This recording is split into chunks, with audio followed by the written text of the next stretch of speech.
안녕하세요. 네. 저는 AI 응용학과에 지금 있는 지준 교수라고 하고요. 네, 소개해 주셔서 감사합니다. 더 이상 뭐 자세하게 제 소개를 할 필요는 없을 것 같고요. 저는 지난 10년간 AI 쪽에 관심을 갖고서 많이 공부하고 있고요. 그리고 특히 이 AI가 얼마나 대학 교육에서 필요한지를 주변 분들한테 전파하는 데 꽤 많은 시간을 할애하고 있고, 특별히 이 교양학부에서 이러한 AI에 관심을 가지고 또 이런 발표할 기회를 주셔서 참 감사하게 생각합니다. 그 제목은 지금 AI 이해 활용 그리고 미래 이렇게 적었었는데요. 솔직히 그거는 여러분들한테 조금 제목으로서 좀 세련돼 보이려면 미래라는 말이 들어가야 돼서 쓴 거고요. 사실은 미래가 아니고 정확히 말하면 현재 얘기를 드릴 겁니다. 현재 어떤 상황인지를 말씀드리려고 합니다. 한 번만 확인해 보겠습니다. 제가 좀 녹화를 해서 또 올리기 때문에 그런데요. 자, 지금 보시면 아마 여러분들의 머릿속이 이렇지 않을까 싶어요. 사실은 제 주변에 계신 분들이 제가 AI 전공을 한다 그러면 많이들 물어보시는데, 어디서 많이 들은 얘기들이 많으세요. AI라는 얘기 들었고, 딥러닝 얘기 들었고, 머신러닝 얘기 들었고, 뭐 또 뭘까? 빅데이터, 데이터 사이언스, 여기서 여기저기서 한번 살펴보세요. 다 들어봤음직한 워드들이 많이 나타나고 있습니다. 그런데 그것이 다 믹스업되어 있어가지고 그게 관련은 있는 것 같은데 도대체 정확하게 정체를 잘 모르겠는 게 대부분의 말하자면은 요즘 비전공 하신 분들이 갖고 계신 그런 느낌일 겁니다. 그래서 제 오늘 계획은, 목표는 이거예요, 사실은요. 제 목표는 그걸 좀 정리를 좀 해드리는 게 가장 큰 목표라고 생각합니다. 물론 이것도 금방 이해는 안 되시겠지만 AI라고 하는 거는 이 전체적인 가장 큰 학문 분야라고 할 수 있고요. 그 학문 분야 안에서 머신러닝이라는 게 있는데, 이 머신러닝이라는 거는 요즘에는 AI하고 동일시해서 많이 얘기를 하는데, 왜냐하면 AI의 개념을 다 떠나서 진짜 구현하는 방법, 컴퓨터에서 우리가 사용할 수 있는 그런 기술적인 구현 관련된 것들은 통합적으로 다 머신러닝이라고 부릅니다. 근데 이 머신러닝도 사실은 최근 게 아니라 너무나도 오래된 학문 분야예요. 그래서 뭐 익숙한 분들은 예전 것들을 또 떠올리기도 하십니다. 하지만 사실 요즘에 말하는 딥러닝이라고 하는, 요즘에 말하는 인공지능 관심 많잖아요. 요즘 말하는 인공지능은 사실은 머신러닝 안에서도 조그만 한 부분입니다. 딥러닝이라고 아주 특화된 부분이고요. 근데 때때로 그 데이터하고 관련이 있잖아, 뭐 이게 맞습니다. 진짜 관련이 아주 밀접해요. 빅데이터, 데이터 사이언스 너무 많이 관심 있지만 정확히 이거 뭐 정확한 표현은 아닐 수 있는데, 제가 찾은 이 그림 중에서는 가장 잘 표현했다고 제가 생각을 해서 가져온 겁니다. 사실은 빅데이터는 딥러닝하고는 결이 좀 달라요. 사실 인공지능하고 관련이 없지는 않지만 아주 약간 이렇게 겹쳐 있는 정도고요. 거의 어디에 속해 있는 거냐면 머신러닝이라는 학문 분야의 한 응용이라고 생각을 하시면 됩니다.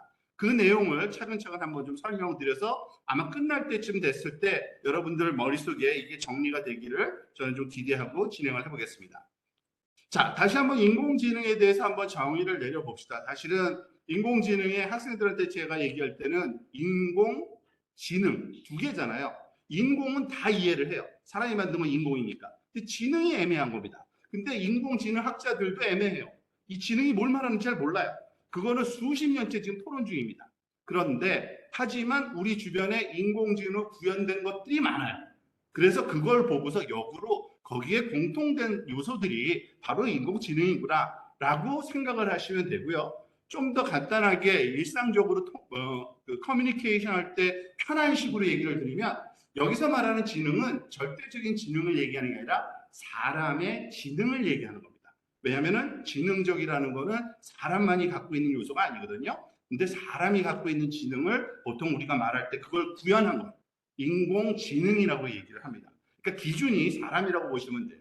그런데 사람이 할 수 있는 거를 컴퓨터나 기술로 대신하는 이런 과학 분야인데, 너무나도 잘 알고 있는 몇 가지 예를 들어보겠습니다. 기계 번역, 번역은 우리 한국 사람들이 하죠. 사람들이 그거를 구글 번역기나 파파고가 하고 있죠. 그리고 문장 요약, 문장 생성, 문제풀이, 보통 요즘엔 너무나도 핫한 거죠. 챗 GPT라는 거. 뭐 잘 들어보셨을지 모르겠는데 그것보다 바로 전에 팜이라는 것도 있었고요. GPT 원래 있었고요. 음성인식, 음성합성, 요즘에 AI 스피커 가정마다 한두 개씩 있는 걸로 알고 있습니다. 그리고 영상인식, 생체 인증 시스템이나 아니면 자율주행 같은 거. 그리고 영상 생성, 요즘에 이거는 많이들 익숙하지는 않지만 들어는 보셨을 거예요. 달리, 스테이블 디퓨전, 이미진 이런 그 브랜드들이 있는데 이걸 통해서 영상을 만들고 있고요. 그리고 그것뿐만 아니라 이 위에 것들은 다 주로 말하자면 사람들이 하는 세 가지입니다. 언어, 그리고 소리, 그리고 눈으로 보는 시각. 요 세 가지를 다 하고 있는 거예요, 지금요. 그리고 추가적으로 그 사람의 몸을 말하자면 흉내내기 위한 로봇가 또 이제 하고 있죠. 가정용, 산업용. 여기에 대표적인 것들을 한번 봤습니다. 이 모든 것들이 말하자면 기술이 그 안에 내장되어 있는 기술들은 인공지능 기술이다라고 합니다. 근데 인공지능 하면은 또 어느 정도 그 분류를 요즘 많이 합니다. 이것도 들어보셨음직해요. 사실 보통 세 단계로 나누는데요. A, NI, AGI, ASI 이렇게 약자로 부르는데, 그러니까 narrow의 N, general의 G, 그리고 super의 S를 써서 우리나라 말로 표현할 때는 보통 약한 인공지능, 그거를 ANA라고 부르고요. 그리고 강한 인공지능이라는 것이 AGI라고 하고요. 그리고 슈퍼 초인공지능이라고 번역을 합니다. 이거는 슈퍼 인공지능이라고 하는데요. 요즘에 우리가 보통은 이렇습니다. 우리가 말하는 인공지능은 이거예요, 사실은. 협의의 약한 인공지능. 왜냐하면 그 나름대로의 기준이 있는데 여기에서의 첫 번째 기준은 학습을 통해서 우리가 만들어낸 인공지능을 ANI, 약한 인공지능이라고 부르고 요즘에 우리가 쓰고 있는 거의 모든 것들은 이 범주에 속합니다. 앞에서 소개한. 그런데 이 AGI라는 게 말하자면 그 다음 단계로 도달할 거라고 생각을 해서 보통 2040년, 50년 이런 식으로 많이들 얘기를 해왔어요. 지금까지. 그러니까 이거는 소위 사람하고 거의 비슷한 수준의 말하자면은 스스로 학습까지도 할 수 있는 우리가 스스로 학습을 하니까요. 그 정도 수준을 우리가 AGI라고 하는데 사실 명확한 기준은 없습니다. 또 이것도 어떻게 그냥 막연하게 좀 그런 식으로 설명을 하고 있는 것뿐이죠. 사실 정확한 기준은 없고요. 슈퍼 인공지능 같은 경우에는 그게 자아를 갖게 되면은 이제 슈퍼 인공지능이라고 부르자라고 생각하는 거죠. 우리 그 사람처럼 사람은 자아의식이 있고 자기를 위해서 모든 것을 하기 때문에 그 정도까지 가는 거를 슈퍼 인공지능이라고 합니다. 자, 그러면은 우리가 어느 시대에 살고 있느냐? 지금 요 그래프는 사실은 지난 학기까지도 제가 쓰던 그래프고요. 많은 분들이 사용하고 있는 그래프입니다. 저는 근데 오늘 딱 하나를 고쳤어요, 사실은. 뭐냐면 지금 여기에 이 그래프가 나타내는 거는 이 퍼포먼스거든요. 할 수 있는 능력으로 봤을 때 점점점 기하급수적으로 올라가고 있는 거를 지금 보이시죠? 지금은 ANI 단계라고 모든 사람이 믿고 있습니다. 그거는 틀린 것 같진 않아요. 근데 unknown breakthrough라 그래서 우리가 알 수 없는 어떤 새로운 기술이 나타날 거다. 그리고 그게 되면 아마도 AGI 시대로 진입할 거다라고 해요. 그런데 요즘에 심심치 않게 우리 이미 AGI로 들어간 거 아니야? 라는 말들을 많이 해요. 왜냐면은 챗 GPT가 나온 이후로 그러면 그 정도면 이제 AGI라고 해야 되지 않나? 이거는 논란이 있습니다. 그러니까 틀리다 맞다가 아니라 솔직한 말씀을 드리면 저도 요 브레이크스루를 이제 밟기 시작했다라는 느낌을 저는 받아요. 그래서 앞으로는 강의할 때 이거 앞으로 멀었다고 하지 않고 이미 도달했다라고 강의를 다음 학기부터는 해야 될 상황입니다. 지금 진짜 학기마다 달라지고 있어요. 옛날에는 이거 하면서 애들한테 재미 삼아서 신경 꺼 절대 그런 일은 안 일어나까지도 몇 학기 전에는 제가 했어요. 그런데 지금 보니까 벌써 된 것 같기도 하고 사실 확신은 안 서요, 저도요. 이걸 AGI라고 해야 되나 말아야 되나? 근데 AGI적인 요소가 분명히 있습니다. 지금 요즘에 나오는 AI 기술들은요. 그러니까 그 정도의 상황에 처했다는 거를 여러분들이 좀 알았으면 좋겠어요. 자, 그러면은 이제 다시 원점으로 돌아가서 전체적인 학문 분야 카테고리로 차근차근 한번 접근해 보겠습니다. 왜냐하면 이것이 시대적으로 발전해온 과정이기 때문에 그렇습니다. 인공지능이 처음 나온 시대는 1950년대에 아마 여러분들 많이 들었을 거예요. 그 앨런 튜링이라는 그 학자에 대한 영화까지 나왔었잖아요. 이미테이션 게임이라고. 그 시대예요. 그 사람이 처음 인공지능 감별법에 대해서 튜링 테스트라는 거 만들고 막 이랬거든요. 근데 어쨌든 그때 처음에 인공지능 개념이 나왔고요. 근데 80년대 전후해서 그거를 컴퓨터가 이제 발전했으니까 한번 해보자. 그래서 컴퓨터에다 한번 임플리멘트하는 알고리즘 개발이 많이 시작됐어요. 그런데 그거는 주로 과학기술 분야에서만 국한되어 있었어요. 또는 뭐 사회과학 분야에서도 뭐 은행이나 어떤 비즈니스 하는 데 있어서 아주 중요한 데서 사용했죠. 그렇지만 일상생활에서는 거의 사용되지 않았는데 딥러닝 시대, 즉 10년 전에 갑자기 나타난 이 딥러닝 시대에 도래하면서 모든 내용들이 일상화되기 시작한 지금 이 상황을 우리가 살고 있다라고 정확히 알고 계시면 됐습니다. 그래서 제일 먼저 이해해야 되는 게 머신러닝이라는 겁니다. 기계학습, 영어로 머신러닝이라고 부르는 건데 머신러닝 설명할 때 항상 이렇게 설명을 해요. 저도 많이 쓰거든요. 예를 들어서 이런 겁니다. 기존의 컴퓨터 프로그램 사용하는 그 용도는 이거였어요. 데이터를 주고 규칙을 주면 그 규칙에 맞춰서 데이터를 처리해서 답을 내도록 되어 있습니다. 그게 우리가 프로그래밍 배우는 거죠. 그래서 학생들한테 네가 하려는 게 이거면 이렇게 프로그램 짜야 돼. 뭐 이런 식으로 가르쳐주는 거죠. 문법을요. 그런데 머신러닝의 개념은 뭐냐면 조금 달라요. 데이터하고 오른쪽에 있던 답을 줍니다. 데이터와 답을 세트로 주니까 그 대신 얘네 둘 사이에 이 관계, 이 말하자면은 그 룰이 어떻게 해서 이 데이터가 이런 대답이 나올 수밖에 없는지 그 규칙을 찾아줘 하고 하는 겁니다. 근데 이런 식으로 설명을 하면 머릿속에서 다들 상상을 하죠. 머신러닝 안에 지능적인 무언가가 있나 봐.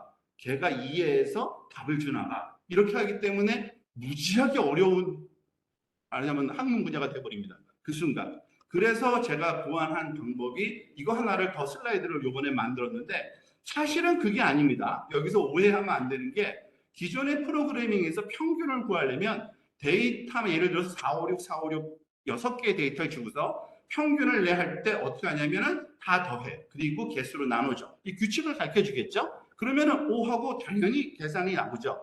근데 머신러닝에서는 어떻게 하느냐? 456, 456, 56 이렇게 준 다음에 얘의 답은 5야. 1, 2, 3, 1, 2, 3, 2 한 다음에 얘의 답은 2야. 10, 11, 12, 11, 12 주면서 얘는 11이야. 이렇게 여러 개의 세트로 다 데이터와 답을 줍니다. 그런 다음에 규칙을 네 맘대로 찾아. 이러질 않아요.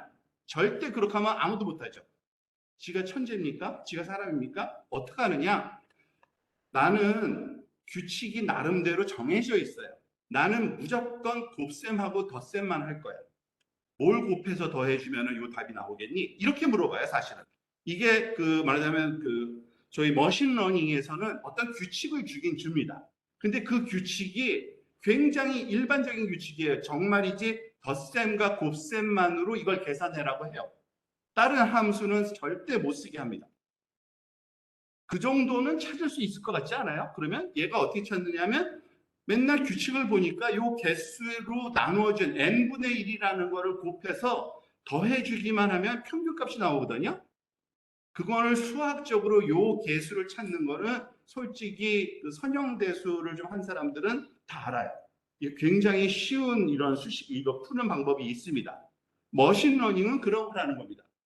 그리고 에이 그건 설명을 위해서 저렇게 간단한 예를 했겠지라고 오해하시면 안 되는데요. 인공지능, 인공신경망에서는 다른 연산 하나도 안 합니다. 더하기하고 곱하기만 합니다. 놀랍게도. 그 안에 내가 모르는 어마어마한 무엇가 있을 거라는 상상은 상상일 뿐입니다. 절대 다른 건 안 합니다. 약간의 거짓말을 제가 못했어요. 하나 더 있긴 해요. 근데 그거는 설명하기가 힘들어서 제가 빼놓는 거고, 근데 중요하지도 않아요. 어쨌든 더하기하고 곱하기로만 모든 계산을 합니다. 인공지능에서 그래요.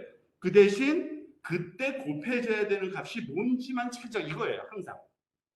그러니까 얘는 별로 이렇게 어려운 일이 아니에요. 기계 입장에서는 그거를 반복적으로 알고리즘적으로 할 수 있는 게 있어요. 그걸 하는 겁니다. 사실은. 그러니까 머신러닝 자체에서 얘가 지능적으로 관계를 찾는 게 아니라 우리가 이미 관계는 주고요. 그때 사용할 숫자만 찾아내라고 하는 겁니다. 그게 말하자면은 인공지능 머신러닝이 하는 거라고 이해하시면 됩니다. 자, 그런데 이 조금 전에 봤듯이 데이터들이 많이 필요해요. 그래서 머신러닝한테 어떤 일을 시키려면 데이터가 필요한 겁니다. 근데 데이터의 종류는 보통 크게 두 가지로 나와요. 구조를 갖춘 structured data라는 게 있고 unstructured data, 구조가 갖춰져 있지 않은 데이터로 나눕니다. 보통 그 structured data는 어려운 얘기가 아니라 이렇게 테이블로 정리가 가능한 정도, 엑셀이나 아니면 표나 뭐든지 우리가 컴퓨터 안에 야 자료 좀 가져와봐 하면은 그냥 아무렇게나 가져오면 혼내고 정리해서 가져한 다음에 테이블로 딱 요약 못해? 이렇게 해서 갖고 오잖아요. 그렇게 갖고 온 걸 스트럭처럴 데이터라고 불러요. 그런데 실제로 우리가 사용하고 싶은 또 다른 인공지능에 사용하고 싶은 데이터들은 이런 것만, 이런 데이터를 가지고 하는 게 사실은 클래식한 그 머신러닝 기법들은 다 이거예요. 예, 그러니까 지금까지 우리가 개발됐던 머신러닝 기법들은 이런 데이터를 가지고서 어떤 정보를 뽑아내는 거. 요때는 그 기존 방법인데 새로운 인공지능 기술들이 나온 이유는 unstructured 데이터가 세상에는 더 많은 거예요. 뭐 여기에 예를 들어서 어떤 뭐 소셜 네트워크 서비스로 말하면 사진 올리고 뭐 메시지 주고 이게 다 unstructured 데이터입니다. 이 안에 정보가 들어있는데 그걸 뽑아서 활용하고 싶은 거죠. 그게 말하자면 요즘의 인공지능들은 이것까지도 다 활용한다라고 보시면 됩니다. 자, 그래서 사실 근데 머신러닝 얘기를 하면 아까 간단하게 말씀드렸지만 머신러닝은 결국에 데이터가 말하자면 많이 제공해 주면 데이터와 답을 얘가 말하자면 거기에 관계를 찾는다 그랬잖아요. 근데 데이터도 그냥 주는 게 아니라 이런 세 가지 중에 한 가지 방법으로 얘한테 어사인을 합니다. 그 목적은 우리가 풀어야 되는 문제들, 우리 일상적으로 도움을 받고 싶은 문제들이 유형이 다르기 때문에 그래요. 예를 들어서 이 아래쪽 곡도 보면요. 뭔가 예측하는 데 쓰고 싶다. 그리고 무언가를 분류하는 데 쓰고 싶다. 뭐 분류라는 말을 쓰면 굉장히 브로드하지만 여러분들 번역이 다 분류예요. 그리고 우리가 말 인식하는 것도 다 분류예요. 사실 알고 보면 단어 하나하나가 뭘 의미하는지 분류하는 겁니다. 굉장히 복잡할 뿐이지 분류예요. 그리고 연관 규칙, 분집, 보상 뭐 이런 문제들을 풀어야 되는데 이런 거를 푸는데 사용하는 그 데이터를 주는 방법이 달라야지 되는 걸 알았어요. 머신러닝 하시는 분들이. 그래서 지도학습이라는 거는 답하고 문제를 같이 주는 거예요. 항상 데이터 줄 때 얘의 답은 뭐다. 아까 말한 데이터 주고 평균값 주고 데이터 주고 이런 식으로 주는 거고요. 비지도학습은 답을 안 주고 데이터만 주는 겁니다. 예를 들어서 1부터 뭐 숫자를 막 주는 거예요. 수천만 개를. 근데 막 알아서 네가 뭐 해봐. 그리고 강화학습 같은 경우에는 잘했을 때 칭찬해주고 못하면 혼내주는 건데 이게 굉장히 뜬금없어 보이지만 저는 또 학생들한테 설명하면서 아니 이게 우리가 늘상 하는 일이 딱 세 가지더라고요. 학교에서 문제집 푸는 건 지도학습입니다. 너 교과서 처음부터 다 읽어와. 그리고 참고도서 주면서 읽어와. 하면은 비지도학습이에요. 잘했을 때 성적 좋게 주고 상 주는 거 강화학습이에요. 우리가 그렇게 공부하고 있어요. 진짜. 그리고 그 인공지능도 그대로 따라서 말하자면 그런 학습을 하고 있다고 보시면 됩니다. 그러니까 예를 보면 조금 쉬워요. 보세요. 이게 그 예측 문제니까 머신러닝의 지도학습이라는 것은 예측 문제에 많이 쓰는데 뭐 금융 관련 예측에 많이 쓰입니다. 주택 가격 또는 주식 가격 아니면 판매 예측, 뭐 날씨 뭐 다 예측이에요. 내일 날씨가 어떨까 다 예측이잖아요. 그죠? 그걸 어떻게 알아요? 기존의 데이터들이 예를 들어서 여기 선점도로 그려 있는 점들이 있는데 이 경향을 그냥 푸는 겁니다. 경향이 어떻구나. 우리가 다 알죠. 무슨 평수가 넓으면 좀 비싸겠구나. 뭐 다 알잖아요. 그걸 머릿속으로 우리는 이거를 선형회귀라는 기술로 풀고 있는데 수학적으로는 그걸 우리는 본능적으로 지능적으로 다 해결하는 건데 그러한 분야가 있고 이러한 것은 엄청나게 발전되어 있어요. 선형회귀를 푸는 문제 방법들은. 물론 이렇게 간단하게 2차원 점들을 뭐 피팅하는 것뿐만 아니라 수천만 차원까지도 지금 막 하고 있는데 그 내용들을 또 살펴보도록 할 거고요.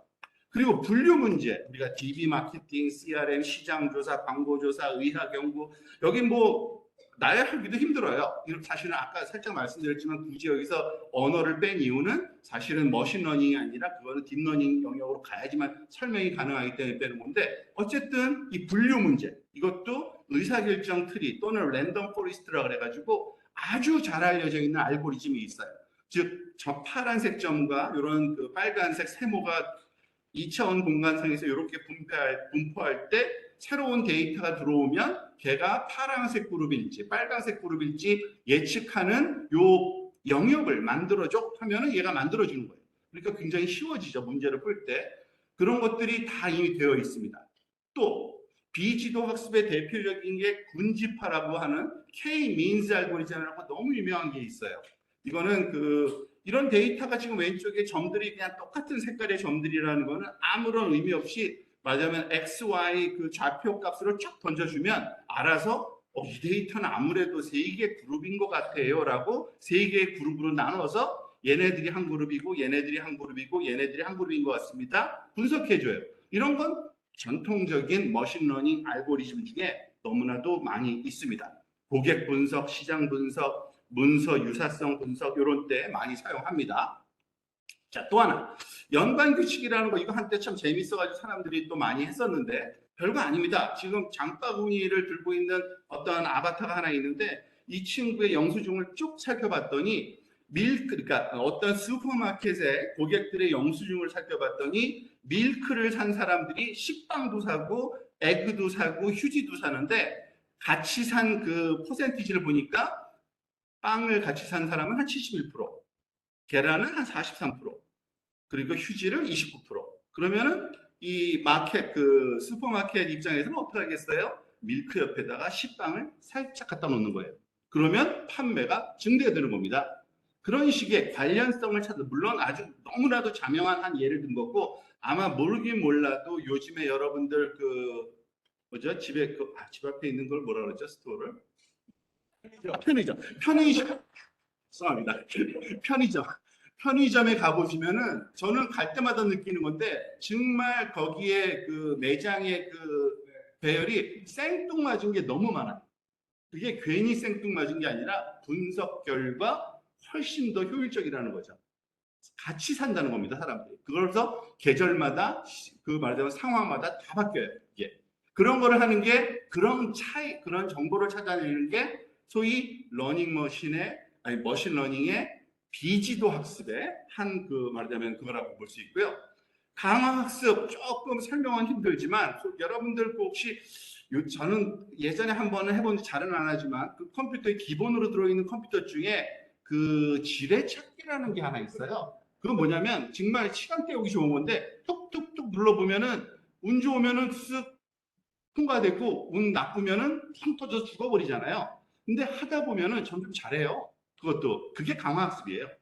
그거는 이미 잘 알고 있는 알고리즘이 있어요. 큐러닝이라는 방법을 쓰면 기억을 하는 거예요. 얘가 여기 해봤더니 여기 지뢰 있었어. 절대 안 가죠. 여기 해봤더니 지뢰 없었어. 볼로 가자. 이렇게 하는 거. 그런 방법으로 공부를 하는 거거든요. 그걸 다 기록해 놓는 거예요. 그게 큐러닝이라 그래가지고 아주 유명한 알고리즘이 이미 있습니다. 그거를 프로세스 재현한 네트워크 관리 로봇 공학에서 활용하고 있고 그거를 더 발전시켜서 이제 딥러닝으로 또 가져오기까지 했죠. 자, 사실은 지금 설명드린 그 모든 방법들은 어디에 해당되냐면요.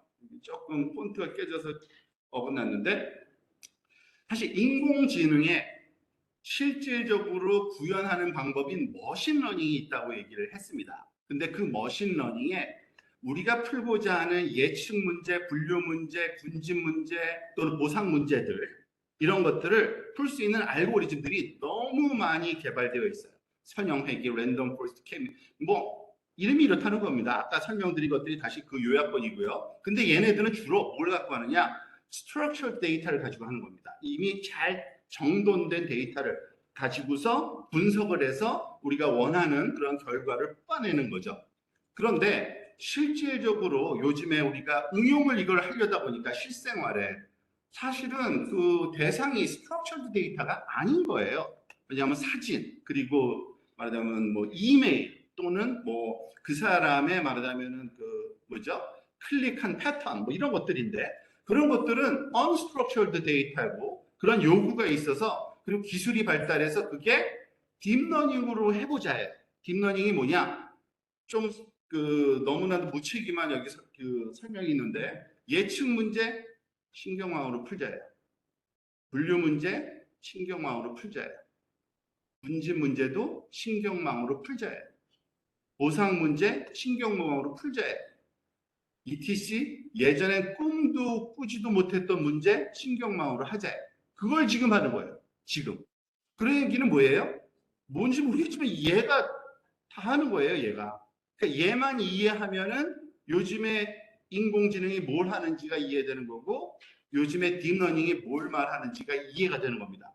그래서 사실은 오늘의 주제가 이제 서론이 겨우 끝났습니다. 딥러닝에 대해서 이렇게 살펴보려는 거예요. 그런데 딥러닝의 빅데이터는 약간 겹쳐 있긴 하는데 결이 다르다. 그건 좀 알고 있으면 좋을 것 같아요. 근데 왜 딥러닝이 이렇게 난리냐? 사실은 알고리즘 자체도 중요하지만 삼박자가 딱 맞은 거예요. 사실 요즘이 아니라 벌써 10년 전입니다. 그 인터넷으로 그 소셜 네트워크가 굉장히 활발해지면서 빅데이터가 생기기 시작한 겁니다. 그러니까 자동적으로 생성되는 쓸모 있는 데이터들이 온라인상에서 자꾸 쌓여가는 거예요. 그리고 요즘에 뭐 이따가 다시 말씀드리겠지만 뭐 챗 GPT 뭐 이런 거 결국에 온라인상에 올라온 문서 덕분이에요. 온라인상에 글을 올리기 시작했기 때문이지 만약에 그게 온라인상으로 글이 올라오지 않았다면 불가능해요. 언제 그 책들을 스캔하고 있겠어요. 그죠? 그런 식입니다. 그리고 새로운 기술도 나왔지만 GPU 이것도 발전했죠. 사실은 예전에 게임하는 그거에 대한 그 젊은 학생들의 그 관심에 대해서 참 한심하게 생각했는데 걔네들이 기여한 바가 커요. GPU 산업을 키웠어요. 엔비디아가 그 회사인데 거기가 그 CPU가 아니라 그래픽 컴퓨터 그 맞아 프로세싱 유닛이라 그래서 그러니까 게임용 프로세서를 만드는 회사인데 그게 지금 거의 뭐 인텔보다도 커졌어요. 왜냐? 게임을 사람들이 많이 하니까. 그래서 그 컴퓨터가 많이 팔리니까. 그 GPU 프로세서가 없었으면 딥러닝도 구현이 불가능했을 거예요, 사실은. 지금 그래서 하드웨어, 그리고 알고리즘, 그리고 진짜 소스인 데이터. 이 세 가지가 딱 맞은 거예요. 10년 전에. 그래서 이런 시대에 진입한 겁니다. 그러니까 제일 중요한 건 이거죠. 인공신경망이 뭔지를 이해하는 게 중요해요. 사실은 너무 깊이 알 필요도 없고 그래서 너무 잘 모를 필요도 없고 어느 정도는 이해해야 되는데 지금 제가 설명드리려는 건 이름도 유명해. 퍼셉트론. 이름 되게 멋있어요. 마치 그 트랜스포머에 나오는 어떤 로버트 이름 같이 생겼는데 퍼셉트론이라는 그게 있습니다. 지금 부분인 거 예측이 되실지 모르겠는데 인간 두뇌를 구성하고 있는 뇌의 신경세포들 그게 수천억 개가 있는데 그 중에 하나 신경세포가 어떻게 동작하는지를 보여주는 겁니다. 지금 이 GIF 애니메이션이라서 다이나믹하게 움직이는 게 보이죠. 여기에 그 덩어리가 세포고요. 세포. 근데 세포의 주변에 뭐 삐쭉삐쭉 가지처럼 많이 나와 있는데 하나만 마치 꼬리처럼 쭉 길게 나와 있는데 그리고 여기 위에 또 보니까 어디 다른 데서 무언가가 휙 던져보죠. 이 별이 뭐냐면 다른 신경세포에서 전달되는 전기화학적인 신호예요. 신경세포가 괜히 여러 개가 있겠어요? 서로 연결해서 뭔가를 하거든요. 연결됐다는 건 뭐냐면 한 신경세포가 다른 신경세포에게 뭔가를 전달해요. 그 전기화학적인 방법으로. 그거를 지금 그 도식화시킨 거거든요. 그런데 얘는 그 대신 나머지는 다 받는 가지고요. 리시버고요. 여기 하나만 긴데 얘를 통해서 다른 세포한테 또 전달해줘요. 그런 거를 이미 1950년대에 이거에 대한 아이디어, 이것에 대한 관찰이 끝났고, 야, 이걸 가지고 그럼 우리도 한번 컴퓨터로 시뮬레이션을 해보자. 이게 과연 뭘 할지 궁금하잖아요. 그죠? 그래서 인공지능이 처음 시작한 거예요. 근데 어떻게 만들었느냐? 이거를 간단하게 오른쪽으로 도식화시켜서 만들었어요. 입력을 X라고 부르자. 근데 그게 다 전달되면 무조건 다 더해주자. 왜냐면 얘가 다 받아서 뭐 하겠어요? 다 더하겠죠. 그죠? 그 다음에 그것을 더한 값을 가지고서 어떠한 그 기준 이상이 되면 그냥 삑 하고 반응하게 만들자예요. 아무래도 그렇게 동작할 것 같지 않아요? 그죠? 이건 과학자가 아니래도 예측할 수 있는 그 정도예요. 그런데 모든 곳에서 오는 입력 신호가 똑같겠어요? 그럴 리가 없겠죠. 그죠? 어떠한 연락, 어떤 통로는 가늘고, 어떤 통로는 두껍고. 근데 사실 나중에 알게 되겠지만 그게 바로 학습된 결과예요. 학습이 되면 어떤 거는 막아버리고 어떤 신호는 환영해, 그러니까 증폭을 하고 막 이래요. 아, 그것까지도 수학적으로 만들자. 그래서 입력을 받을 때 그냥 다 더하지 말자. 곱해서 더해주자. 곱하는 값, 난 몰라. 아무거나 나중에 좋은 걸로 하자. 이렇게 한 거예요. 이게 퍼셉트론이에요. 퍼셉트론. 이게. 도대체 저걸 가지고 뭘 할 수 있을까? 이게 참 궁금하죠? 그런데 놀랍게도 대단한 일을 해요. 이게. 그래서 인공지능 시대가 말하자면 뜬 건데, 자, 예를 들어서 세상에서 생각할 수 있는 것 중에 가장 간단한 인공신경만 하나를 소개하는 겁니다. X1, X2 두 개의 숫자가 들어가게 만들었어요. 그리고 출력은 숫자 하나가 나오도록 만들었어요. 그런데 전달될 때 어떤 값이 곱해지어서 전달되도록 만들었어요.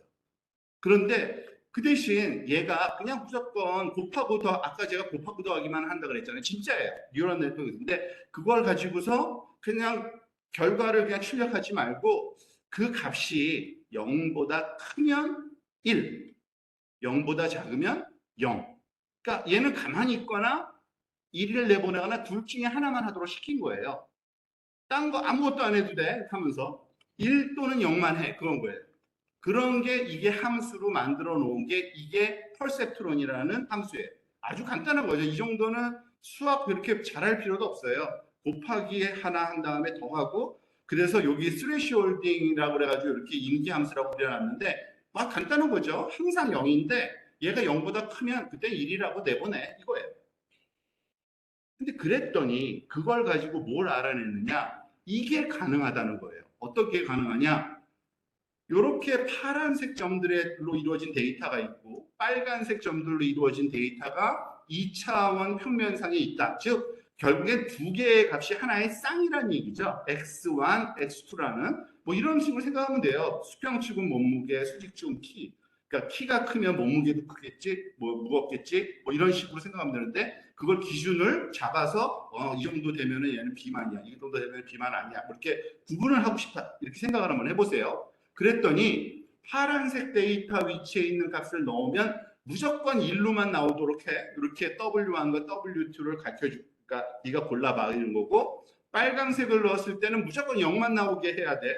그때 요게 다 만족되는 W1과 W2 요거를 가중치라고 이제 부를 건데 이 가중치를 구해봐 했더니 구해요. 근데 놀랍게도 그 가중치를 구해서 보니까 이 수식이 가중치예요. W1 곱하기 X1 더하기 W2 곱하기 X2가 0인 이건 직선 방정식이거든요. 직선 방정식 이 정도면 중학교 나왔으면 다 알아요. 이건 직선 방정식이에요. 이 직선 방정식의 기울기하고 말하자면 y절편을 구해서 어디에 여기 이걸 기울기를 구했느냐? 요 사이에 있는 직선을 구하는 거예요. 알고 보니까. 그러니까 퍼셉트론이 할 수 있는 일이 2차원 공간상에서 서로 다른 데이터를 가르는 경계선이라고 그러죠. 디시전 바운더리라고 불러요. 그럼 더 멋있어 보이니까 결정 경계를 찾아야 되더라고요. 알고 보니까. 놀라운 사실이죠. 그러니 그때 흥분했던 거예요. 사실은 1950년대에 이걸 알고 나서 이 원리를 알았으니까 이제 끝났다. 이제 인공지능 시대에 들어갔다라고 뭐 난리 친 거예요. 근데 이게 가능할까? 완전 궁금하죠? 저 한번 그 예전 한번 보여드릴게요. 뭐 너무 깊이 있게 뭐 이렇게 이해하실 필요 없고요. 그냥 샘플로 보여드립니다. 되는 거. 지금 이런 데이터가 있어요. 지금 오른쪽에 그 빨간색 점하고 파란색 점들이 있죠. 이게 데이터예요. 그런데 지금 여기 있는 직선은 그냥 랜덤한 직선이고요. 그러니까 틀린 직선이에요. 얘네 둘을 구분하는 그 결정 경계를 구하라고 이렇게 만들어 놓은 거예요. 얘네 둘이 인풋이에요. X1, X2. 그리고 오른쪽이 Y예요. 그래서 그 결정 경계를 구하는 가중치를 구해. 플레이 버튼 누르면 얘가 뭘 하죠? 뭘 하느냐? 여기에다가 1.1 곱하고요. 여기다가 0.93 곱하면 이렇게 결정 경계가 만들어져요. 밝혀준 거예요. 요 직선을 찾은 거예요. 그래? 또 해봐. 뭐 시킬 때마다 다 하죠. 그죠? 좀 더 노이즈 많은 걸 줄 테니까 이럴 때도 잘할 수 있어? 해봐. 잘하더라고요. 그죠? 이게 말하자면은 지금 이렇게 그 당시에 찾아낸 방법입니다. 자, 그런데 욕심이 생기죠. 그거 하나 하자고 뭐 이거 하는 거 아니니까. 그럼 결정 경계가 좀 애매한 것도 있을 텐데, 예를 들어서 오른쪽에 여기 보면은 왼쪽 위, 오른쪽 아래랑 뭐 오른쪽 위, 왼쪽 아래 이렇게 대각선 형태로 이렇게 막 데이터가 있을 때 그걸 어떻게 나누려고 그래? 근데 그때도 알았어요. 알고 보니까 그때는 다층 퍼셉트론이라는 걸 쓰자. 멀티레이어. 그러니까 한 층만 하지 말고 층 한 개만 늘리자는 아이디어가 있었던 거예요. 별거 아닙니다. 사실은 보세요. 지금 보면 복잡해 보이지만 빨강색이 입력이고요. 파랑색이 출력이었는데 그 출력 하나와 또 다른 출력 하나를 또 다른 신경세포의 입력으로 쓰자. 뭐 이런 거예요. 뭐 이 정도는 웬만한 사람들 유추해서 그런 그 확장성이 있잖아요, 우리는. 그래서 그걸 실험을 해본 거예요, 사람들이. 그랬더니 그러니까 되더라요. 무슨 말이냐? 얘는 위쪽 경계를 나누고 얘는 아래쪽 경계를 나누고 그걸 더해서 얘가 풀더라 이겁니다. 한번 해볼까요? 진짜 되는지? 자, 요 얘는 일부러 제가 조금 더 단순하게 한번 만들어 볼게요. 조금 전에 봤던 거예요. 입력 두 개, 그 사이에 신경세포 두 개 놓고서 그 결과를 여기다 뽑아서 얘를 지금 보면 오른쪽에 데이터가 바뀌어 있거든요. 조금 아마 확대해 볼게요. 지금 왼쪽 위랑 오른쪽 아래가 오렌지 컬러 그룹이고요. 요 파란색 그룹을 나눌 수 있는 결정 경계 나눠 했더니 이렇게 하니까 얘가 이렇게 나누는 거예요.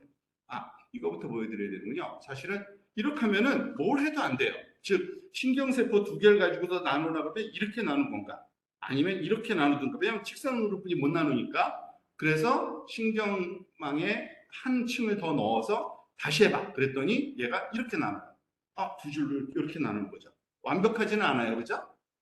그때 또 이제 욕심이 나면 그럼 좀 더 많은 걸 쓰면 되지 않을까? Why not? 그죠? 조금 더 늘려볼까요? 그러면은 이렇게 나눠요. 아주 부드럽게 이렇게 스마트하게 이렇게 잘라줘요. 그 두 개가 완전히 잘라지도록.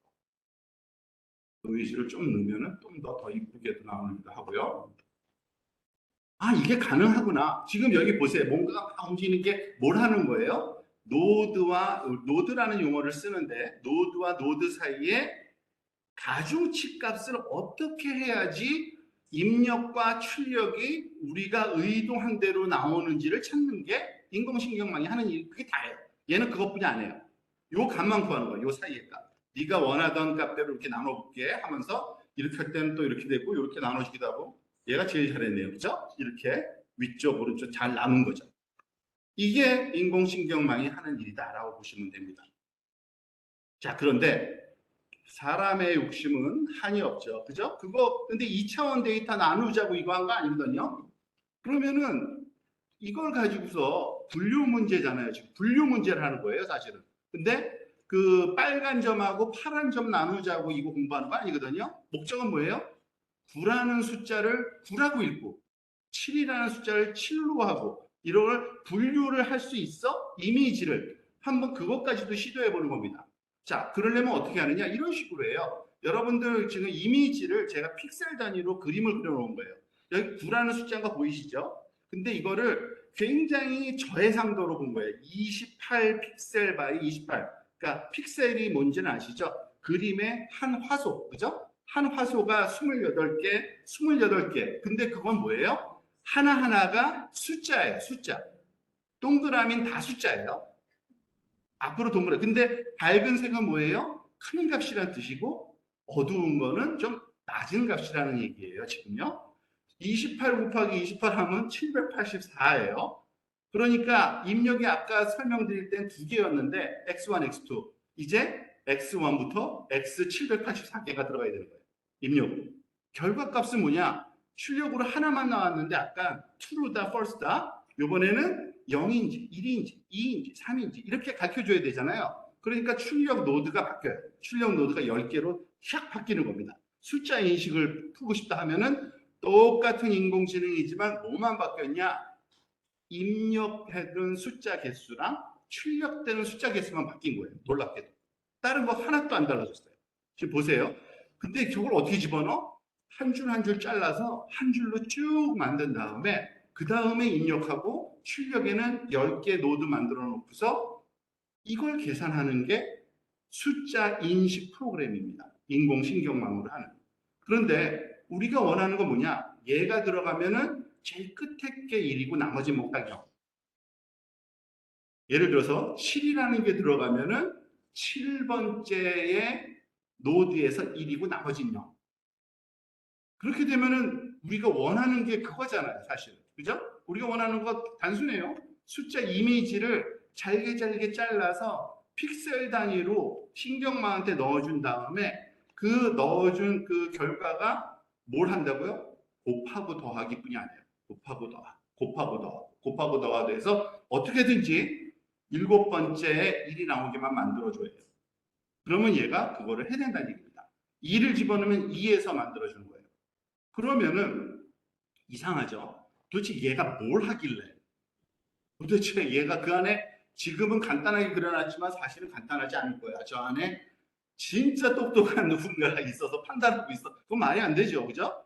그러면 얘는 뭘 하느냐? 그 원리만 이해하면은 나머지는 또 굉장히 쉽습니다. 무슨 말이냐? 사람이 이해하는 방식하고 비슷해요. 우리가 구라는 거를 왜 구라고 하는지 아세요? 동그라미가 위에 있고 짝대기가 붙어 있으면 구라고 해요. 사실은. 기하학적인 분석을 합니다. 팔은 동그라미 위아래 나란히 있어야지만 팔이라고 해요. 4는 이렇게 직선 하나 가운데 있고 왼쪽에 짧은 직선, 가운데 수평 직선 이런 분석을 우리가 하잖아요. 자, 거기까지 동의를 하면은 이렇게 하면 되는 겁니다. 이 뉴럴 네트워크의 마지막 출력단이라 그러는데 그 앞에 단에 노드들한테 할당을 시키는 거예요. 어떤 할당? 넌 딴 거 소용없어. 위에 있는 동그라미만 무조건 찾아. 너는 아래에 있는 동그라미만 찾아. 너는 가운데 직선만 찾아. 그러니까 우리가 숫자를 인식하는 데 필요한 그 기하학적인 그 요소들 몇 개를 예를 들어서 여기서는 그림으로 16개 그려놨는데 하여튼 16개를 할당을 시켜놨다고 가정을 해봅시다. 어떻게 했는지는 몰라요. 근데 그게 가능하다고 한번 생각해 보세요. 만약에 가능하다 그러면은 그 다음 문제는 쉬워져요. 그러면은 얘하고 얘가 불이 들어오면 1이라는 값이 찾아지면 분해 대번하는 거예요. 그죠? 우리랑 똑같이. 근데 뭔가 조금 석연치 않긴 하죠. 얘가 도대체 동그라미를 도대체 어떻게 찾을 거야? 그것도 똑같은 원리입니다. 또 잘라보는 거예요. 동그라미를 잘라보면 사실은 조그만 세그먼트들 5개가 이렇게 뭉쳐있으면 그건 동그라미예요. 그리고 직선도 조그만 직선 3개만 모이면 긴 직선이에요. 그 얘기는 뭐냐? 그 앞에 단의 친구가 그 역할을 해주면 되는 겁니다. 요 앞에 있는 친구가 조그만 이미지 세그먼트만 찾아서 동그라미를 만드는 데 필요한 것만 찾아내면 동그라미는 자동적으로 동그라미네 하고서 찾아지는 거예요. 그러면 또 질문이 생기죠. 그 조그만 세그먼트는 도대체 어떻게 찾을 건데? 그게 생각보다 쉽다는 겁니다. 왜냐? 생각해 보세요. 지금 뉴런 하나만 설명을 할게요. 입력이 784개인데 출력이 하나예요. 노드가. 그죠? 근데 얘는 일을 하나만 시키는 겁니다. 넌 딴 거 아무것도 안 해도 돼. 여기 중간 위아래에서 여기 어딘가에 이러한 그 숫자가 말하자면 이런 세그먼트라고 그러죠. 조그만 이미지적인 요소가 있는지 없는지만 판단해 라고 시켜봅니다. 근데 그게 어떻게 가능할까요? 너무 간단해요. 이 웨이팅 값을 몽땅 제로로 주되 여기하고 연결된 것만 1 값을 주는 거예요. 그러면 거기에 숫자가 여기에 뭔가가 있으면 얘가 그걸 다 합해버려요. 그냥 곱하고 더하기뿐이 안 하니까. 근데 그 합이 10이 넘어가면은 굉장히 큰 값이 있다는 얘기거든요. 그래서 여기 뭐 수학적으로 좀 복잡한데 마이너스 10을 해주면 10 이상의 값이 나올 때만 얘가 반응하는 거죠. 그러니까 그 얘기는 뭐냐면 어느 위치든지 간에 그 이미지 그 위치에 무언가가 있는지 없는지 판단하는 건 너무 쉽다는 거예요. 뉴럴 네트워크 입장에서는. 예를 들어서 여기에 하나지만 100개를 여기다 놓으면은 각 100개의 조그만 세그먼트에 의미 있는 값이 있는지 없는지 판단을 할 수 있도록 어사인하는 건 너무 쉬운 거예요. 왜냐하면 거기다가 숫자 주고 안 그런 웨이팅 값은 다 0으로 주면 되는 거예요. 근데 그걸 물론 우리가 하는 게 아니라 그거를 뉴럴 네트워크가 학습해서 그걸 찾아내도록은 합니다만 어쨌든 그러한 방법을 얘가 강구만 하면은 찾을 수밖에 없는 거예요. 숫자가 인식될 수밖에 없다라는 것만 이해하면 되는 겁니다. 근데 그 숫자를 찾는 방법, 그거는 수학적인 어떤 배경 지식이 있어야 되죠. 그죠? 그걸 소위 우리가 말하는 학습이라고 부르는 겁니다. 학습시켰다고 그러잖아요. 뉴럴 네트워크 또는 인공지능. 다 그게 그거예요. 요 가중치 값이 얼마를 줘야 되는지 그거를 찾아내도록 하는 게 학습이에요. 근데 그거는 어때야 되느냐? 데이터가 많아야지만 가능한 겁니다. 요럴 땐 요 값이 나오고 요럴 땐 요 값이 그거를 얘가 찾아가요. 그러면은 그 결과가 그렇게 나오도록 만듭니다. 자, 그런데 또 그런 숫자 한두 개 인식하자고 이거 하는 거 아니거든요. 사람들이 욕심이 점점 많아집니다. 이제 실질적인 문제, 이제 딥러닝 시대에 들어오게 된 배경을 좀 설명드릴 건데 한 2000년대 초반일 거예요, 아마. 2005년인가 2006년도에 이미지넷 챌린지라는 게 시작됐어요. 뭐냐면 지금 여기 보여드리는 요 사진들이 뭐죠?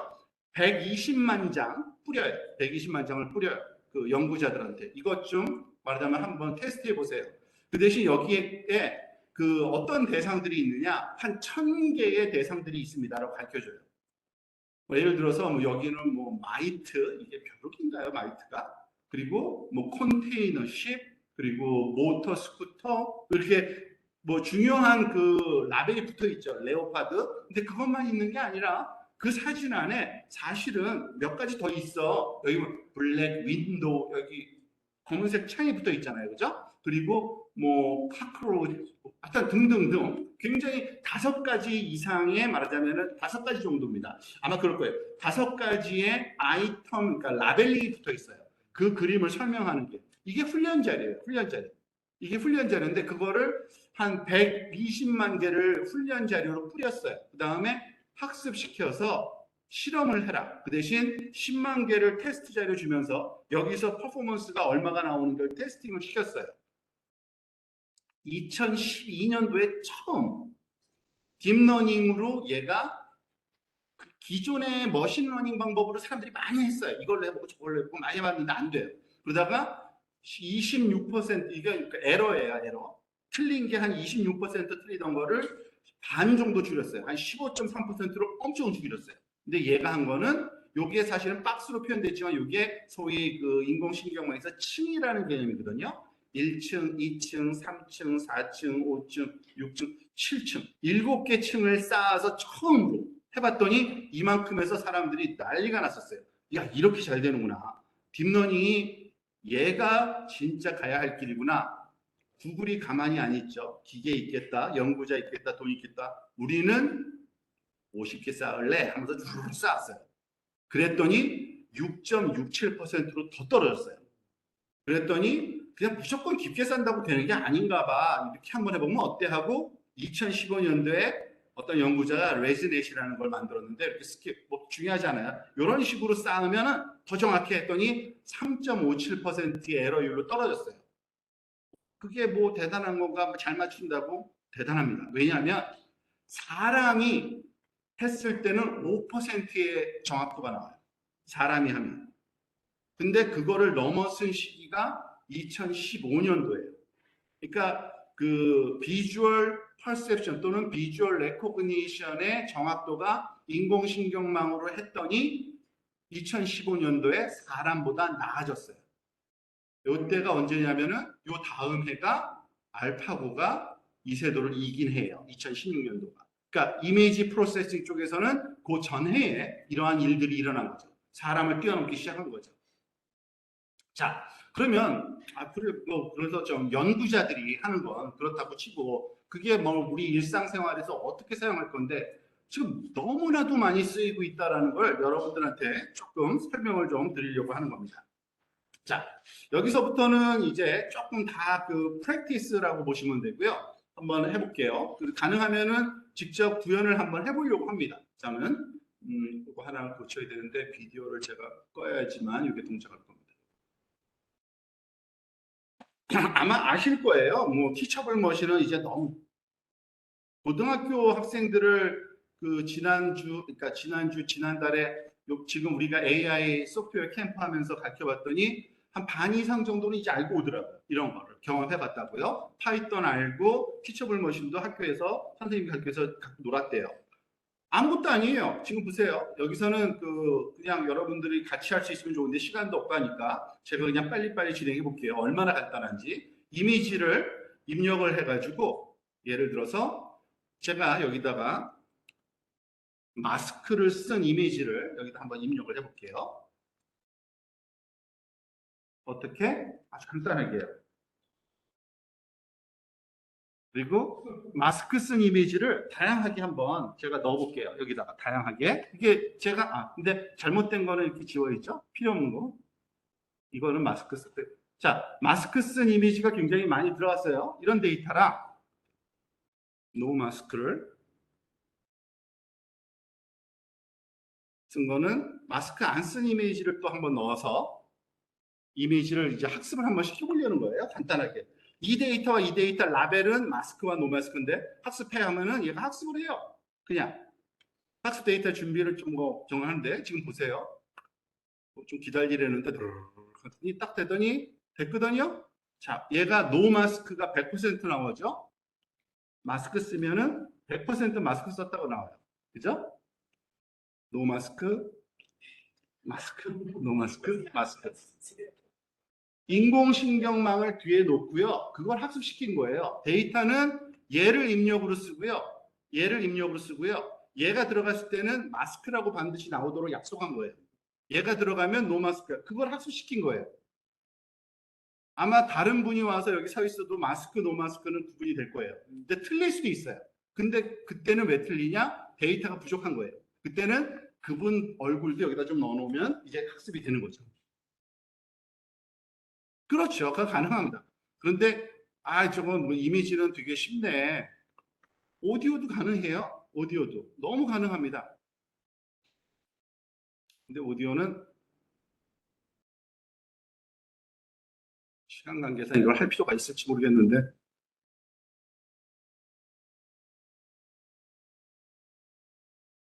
얘는 배경 소음을 녹화하도록 요구해요. 그래서 지금 배경 소음 넣는 거고요. 그때 말하면 안 되지만 상관없어요. 뭐 재미삼아 하는 거니까. 그죠?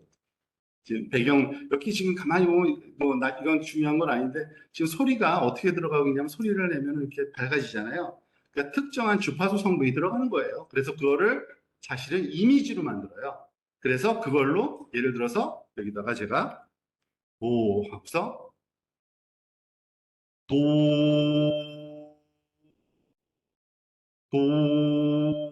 이 촉분이 안 되는구나. 지금 이거 하려면 또 늘려야겠네요. 제가 이거 제 컴퓨터 아닌가요?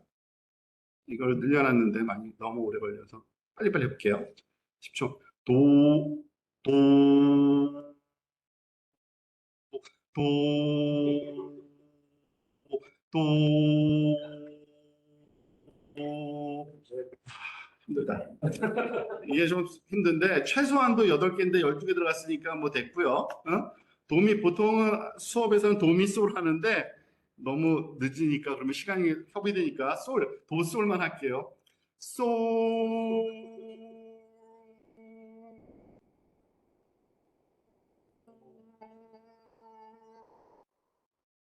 참 여기서 힘들어요. 근데 뭐 아무래도 못돼요. 그죠? 네, 한번 해보는 겁니다. 이걸 또 학습시켜 볼게요. 그리고 도할 때 도를 인식하는 소리도 인식되는 거예요. 소리도 뭐 얼마든지 또 학습이 돼요. 아주 간단해요.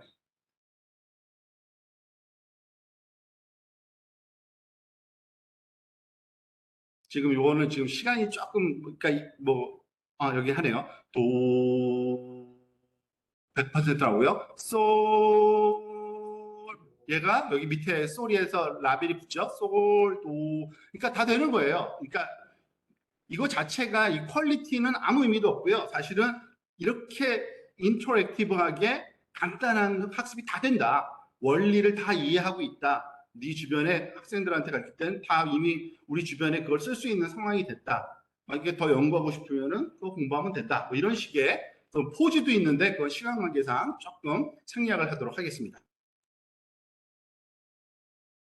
자, 그러면 그렇게 간단한 걸 가지고서 뭐 도하고 쏠하고 뭐 마스크 썼는지 안 썼는지 아니죠. 더 많은 걸 할 수 있잖아요. 그죠? 그래서 사실은 비주얼 언더스탠딩은 너무나도 많이 발전되어 있습니다. 지금 이 링크는 뭐냐면요. 구글에서 자기네 거 한번 써보세요라고 온라인으로 말하자면 공개된 게 있는데 여기다가 사진을 그냥 갖다 집어넣으라 그래요. 그럼 한번 넣어볼까요? 제가 링크를 하나, 그러니까 아주 대표적인 유명한 사진이 하나 있는데 요거를 그 다른 이름으로 한번 저장하고요. 노트북에 이제 바탕 화면에다가 한번 놓고요. 지금 뭘 하려는 거냐면 이거 그 중국의 어떤 뒷거리예요. 그죠? 상하이 뒷거리랍니다. 사실은요. 그래서 그거를 어디 있죠? 요 사진인데 요 사진을 그냥 드랍해 볼게요. 어디다? 여기다가 여기다 넣으라 그러죠? 넣어볼게요. 그러면은 얘가 로봇 아니라고 하면은 조금 있다가 가르쳐줘요. 이 사진을 다 분석해 줍니다. 어떻게 분석하느냐? 실시간으로 분석하기를 여기 얼굴 굉장히 많네. 여기 얼굴 하나, 얼굴 둘, 얼굴 셋. 그런데 얼굴의 표정도 다 캐치를 해요. 슬펐는지 뭐 화났는지. 지금은 근데 너무 그 평범한 그거라서 그건 잘 안 보이는데 만약에 자세하게 줌인됐으면 다 그게 되고요.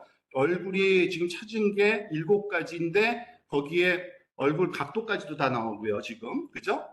그리고 얼굴뿐만 아니라 그냥 오브젝트는 어떤데 우산도 있고 여기 사람도 있고 여기 뭐 여기 그죠? 오토바이 타이어도 있고 뭐 등등 있어. 뭐 다 돼요. 라벨 그러면은 거기다가 라벨링을 좀 붙여줘. 뭐야? 이거 정확하지는 않지만 군중이 있고 사이클링이고 뭐 이런 라벨이 있고 텍스트 그 안에 있는 우면가가 있네 뭐 이렇게 써 있네. 우면관 뭐 중국말인 것 같아요. 그때 한자도 읽어요. 지금 이거요. 뭐 등등등. 그리고 세이프 서치라 그래서 요즘에 중요한 거 많죠. 이거 그러니까 컨텐츠가 성인물인지 아니면 폭력물인지 이런 것도 감지가 다 가능합니다. 이런 식으로 지금 그냥 이건 공짜도 다 이제 되는데요. 이 정도 다 이미지가 언더스탠딩 되고 있다는 거 아셔야 됩니다. 자, 그거 갖고 또 만족 못하죠. 아마 아실 거예요. 이제 너무나도 유명해서 겐이라는 기술이 있어요. 겐. 이 겐이라는 기술은 그 사람, 그러니까 처음 시작은 뭐냐면 이미지를 그냥 한번 자동으로 만들어 보면 어떨까라고 했는데 그래서 사람 얼굴 만들기 콘테스트들이 많이 있는데 이건 가장 최근 기술 중에 하나인데 뭐 네트워크를 이렇게 하면 된대요. 뭐 알아서 뭐 하겠어요. 근데 여기 있는 상자들이 다 그거예요. 동그라미 쭈르륵 있는 쭈르륵 쭈르륵 아까 보여드렸던 그 노드들이라는 거예요. 그거를 또 붙이고 그거를 또 꺼내서 다른 애한테 붙이고 막 이런 걸 작업하는 게 그게 AI 전문가들이 하는 일인데 그걸 하면은 이런 얼굴도 만들어진다예요. 자동으로. 해볼까요? 여기는 아마 이 사이트의 유명한 사이트예요. 여기 써 있어요. 사이트 이름이 이거예요. This person does not exist라는 사이트거든요. 거기 가보 누르는 순간 걔가 랜덤하게 진짜 사람 같은 얼굴 한 가짜 사람이에요. 다시 리프레시하면 또 다른 사람을 만들어줘. 네, This person does not exist 사이트예요. 그런 사람 없는 거예요. 네, 그렇죠. 그러니까 만약에 그 무슨 초상권 문제가 있어서 얼굴을 써야 된다. 여기서 만들어서 쓰면 돼요. 아무도 뭐라고 안 그래요. 네, 네. 근데 누가 봐도 진짜 사람 같지 않아요? 네.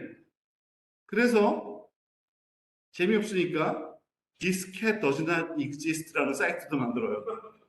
고양이 좋아하는 그 애호가 그 많은 널드들이 고양이 만드는 얼굴 만드는 그 사이트까지도 실험을 해서 그러니까 여러분 한번 재미삼아 보여주고 있습니다. 이게 소위 요즘에 이미지 생성 기술들이에요. 이미지 생성 기술. 다 뉴럴 네트워크로 하고 있습니다. 그냥 만들면 뭐래 내가 원하는 스타일을 만들 수 있어야지라고 욕심이 생기죠. 그죠? 내가 원하는 스타일. 아니야. 조금 머리 색깔이 블론드면 좋겠어. 눈 색깔 좀 바꾸면 안 될까? 와이나 다 만들어 놔 있어요. 지금 아트 브리더라는 사이트에 한번 가보면요. 제가 한번 시연을 한번 해드릴게요. 여기 보면은 일단 로그인을 아마 해야 될 거예요. 근데 그 로그인도 다 구글로 다 돼요. 여러분들 뭐 주저주저 하지 마세요. 구글 그 어카운트 있는 사람들은 거의 모든 이런 인터랙티브한 사이트 그냥 굳이 어카운트 만들기 싫잖아요. 외우지도 못하는 거. 그냥 구글로 들어가세요. 그러니까 예를 들어서 어떤 요 여학생 무슨 사진이 있는데 이걸 좀 고쳐볼까? 그러면 그 리믹스라는 거 눌러서 여기에 예를 들어서 뭐 익스프레션, 감정을 좀 환한 얼굴로 만들고 싶어. 그러면은 약간 화난 걸 정도를 좀 높이고, 화난 정도를 높이고, 백인 계열로 만들고 싶어. 그러면은 약간 그런 인종적인 것도 여기다가 가미가 가능하고요. 뭐 등등등. 나이는 좀 어렸으면 좋겠어. 그래서 좀 더 어리게 만들고 뭐 등등. 그러니까 인터랙티브하게 뭐 여기에 있는 그 메뉴 지금 써보지도 않은 게 거의 다인데 어쨌든 엄청나게 다 많은 걸 할 수 있다는 얘기입니다. 샘플로 여기에 뭐 다 이게 있는 게 너무나도 많아요. 들어가 보면은 아 저런 게 가능하구나 놀랄 정도. 이게 지금의 말하자면은 그 영상 생성하는 그러한 그 기술이고 그게 그냥 될까가 아니라 그냥 서비스가 되고 있어요. 서비스가. 그게 중요한 겁니다. 그러면 그거 갖고 또 뭘 할 수 있을까? 이런 게 가능합니다. 지금 이런 그 이걸 세그멘테이션 분할 맵이라고 하는데 거기로부터 진짜 사진을 만든다든지 또는 위성 사진으로 내비게이션 맵을 만든다든지 낮에 찍은 사진을 밤에 찍은 사진으로 싹 바꿔버린다든지 그리고 흑백 사진을 컬러로 바꾸고 그리고 테두리를 그어주면 그 테두리 모양에 맞는 진짜 사진으로 찍었을 때 나타남직한 어떤 패션 아이템들, 예를 들어 여기서 지금 백이죠. 이런 거를 인터랙티브하게 다 할 수 있다는 거예요. 여기 실험하는 사이트까지 다 있어요. 지금 요걸 넣으면 고양이가 이렇게 만들어져. 그리고 만약에 이걸 고치고 싶다. 예를 들어서 여기인데 고양이 눈이 하나 없더라고요. 그래서 불쌍해서 제가 여기다가 눈을 하나 더 얘 눈 좀 만들어 줄까? 이렇게 해서 처리해. 그러면은 시간이 걸리거든요. 해보니까 조금 그 거기 사이트에 가서 뭘 다운받고 뭘 하느라고 하는데 어쨌든 만들어지긴 합니다. 그래서 할 수 있다는 거죠. 이런 게. 그러니까 디자인 쪽 계통 예를 들어서 거기서는 지금 엄청나게 맞아 활용 가능성 있는 소프트웨어들이 많은 거예요. 이렇게 만든 신발 만들어주면 진짜 사진으로 찍은 신발. 이런 핸드백 만들어줘. 사진으로 만든 핸드백. 그런 게, 그러니까 그 시제품을 만들지 않고도 여기 눈이 나왔네요. 그러니까 뜻한 대로 잘 안 돼요. 근데 어쨌든, 근데 이거는 공짜잖아요. 프리. API 그냥 프리, 그러니까 테스트 버전이라서 이런 게 가능하다라는 것만 보여주는 거고, 진짜 상품화된 소프트웨어들은, 그러니까 유료 서비스들은 엄청난 그런 퀄리티로 다 되는 거죠. 심지어는 이게 돼요. 아마 여러분들 이거는 많이 보셨을 것 같은데 얼룩말을요 보통 말로 바꿔치기 해버려요. 진짜 똑같은 모양. 그리고 이거는 많이 보셨을 거예요. 모네 그 명화를 그 거기서 사진 찍었을 때 사진 모양으로 바꾸는 거예요. 그런 얘기를 그 얘기는 뭐냐면 사진만 찍어 놓으면 고흐가 그렸을 때는 이렇게 그렸을 거야라는 게 그 풍으로 다 나와요. 다 나와요. 모든 화풍으로 다 변환이 가능합니다. 심지어는 계절 변화까지도 우리가 거기에 입힐 수 있어요. 사진에다가. 이게 다 소위 그 영상 생성 모델들이 요즘에 하는 거, 솔직히 말해서 요즘 거 아니고요. 이거 5년 된 거예요. 대법 아웃 오브 데이트 된 옛날 기술들이에요. 이미. 이것도 가능해요. 이거는 급하게 제가 그냥 한번 그려서 보여드려야지 한번 샀는데 오른쪽 이 사진 제가 만든 건데요. 왼쪽 걸로 만든 거예요. 너무 성의 없죠? 이렇게 하면 이렇게 돼요. 진짜. 여기 사이트 있으니까 이거 한번은 그 여러분들 한번 시간이 제법 있네요. 여유 있네요. 제가 한번 보여드릴게요. 여기 이건 설명이 좀 나오고요. 뭐 요거 무슨 뭐 아주 생각보다 간단해. 너무 간단해서 예를 들어서 랜드스케이프에서 가장 많이 하는 산을 한번 그려볼까요? 산을 이렇게 산을 그리고 여기 산 이게 몽땅 산이야. 그리고 여기 산은 그래도 조금 아이고 잘못했네요 제가. 다시 할게요. 다시 산. 또 포그는 여기에 조금 이렇게 좀 있으면 좋겠죠. 이렇게 포그가 이렇게 있고 딱 세 개만 할게요. 그 클라우드가 어디 있나? 위에 있네요. 구름 좀 이렇게 떠 있으면 좋겠어. 성의 없게 막 할게요. 그 다음에 그림을 그려줘 하면은 진짜 그런 풍경을 얘가 생각하는 가장 그럴싸한 풍경을 만들어줘요. 아, 여기서 놀라시면 안 되는데 이건 아무것도 아니에요. 이거 진짜 그러니까 생성 모델에서 유치원에 해당되는 수준이에요. 유치원. 생성 모델계에서는 이런 게 된다. 이런 게 된다는 거죠. 여기 그거 그러니까 뭐든지 다 만들어낼 수가 있어요. 지금 생성 모델에서는 음악도 되겠죠. 당연히 되겠죠. 그죠? 너무 잘 돼요. 너무 쉬워요. 그것도 그냥 원하는 스타일의 음악을 만들 수가 있어요. 링크가 지금 뜰지를 잘 모르겠는데 한번 제가 걸어놓은 게 있는데 뭐 이런 그러니까 지금 이 사이트는 제가 보여드리는 것들은요 그냥 너무나도 잘 알려진 것들만 보여주는 거예요. 잘 알려지지 않고 더 퀄리티 좋고 유료 서비스는 저는 돈 내는 건 안 하거든요. 그러니까 그건 훨씬 더 퀄리티가 좋을 거예요 아마. 그런데 사이트에 가보면 예를 들어서 여기서 만드는 것도 있고요. 크리에이트 뮤직으로 가서 예를 들어서 뭐 달릴 때 듣고 싶은 음악, 그죠? 뭔가 조금 역동적인 음악을 하나 만들어줘, 뭐 이렇게 하는 거죠. 그러면은 즉석에서 그냥 만들어줘요, 얘가 지금. 그리고 원하는 길이, 그리고 원하는 어떤 스펙을 또 찾으려면 그때는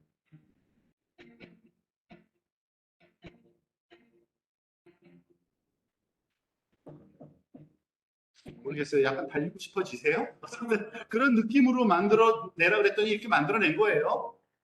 만약에 슬프다 그러면은 슬픔을 좀 도와주니까 기분을 좀 표현하는 그런 거 다 만들 수 있겠죠. 어마어마하게 여기 뭐 종류가 많아요. 그리고 장르도 있고요. 팀, 뭐 등등등. 전 한 서너 개뿐이 안 해봤는데 뭐다 되겠구나 짐작이 가능합니다.